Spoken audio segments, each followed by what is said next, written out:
Hello everyone, welcome back to the channel Code with Rajeshwari, and today we have got something super essential for anyone learning SwiftUI. In last video we have learned list with static data, and today's video you will learn how to create both static and dynamic lists and usage of custom structures with identifiable and style your list rows with custom fonts and colors. By the end of this tutorial you will have a fully working SwiftUI list setup and a deeper understanding of how SwiftUI handles data-driven UIs.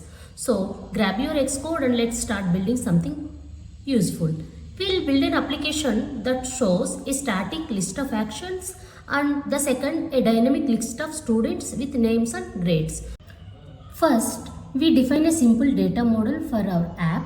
Open up student.swift and add this to struct. Here we are using identifiable protocol which allows SwiftUI to uniquely identify each student in our list. We assign a unique ID using UID and we store the students' names and grade as simple strings. Now let's move over to contentview.swift where we'll build our UI. Here we have created a simple array of student objects. This is our dynamic data and it will be displayed in the second section of our list. We use navigation view to embed our list and give it a navigation bar with a title. Inside that, we have a list that holds two sections. Our first section is static.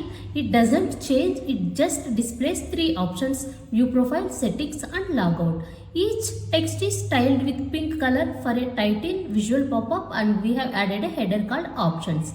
Next, we have our dynamic section. Here we loop through the students array using ForEach. For each student, we create a vertical stack that shows the name in bold pink font and the grade in a smaller grey student font. And finally, we added a title to the navigation bar that says student list, making it clear what user is looking at. And that's it. You have just created a SwiftUI view that displays both static and dynamic list items using clean structured sections. This is great for foundation for building more complex apps like student management system or any list-based app. If this helped, be sure to like, subscribe and drop a comment with what you want to build next.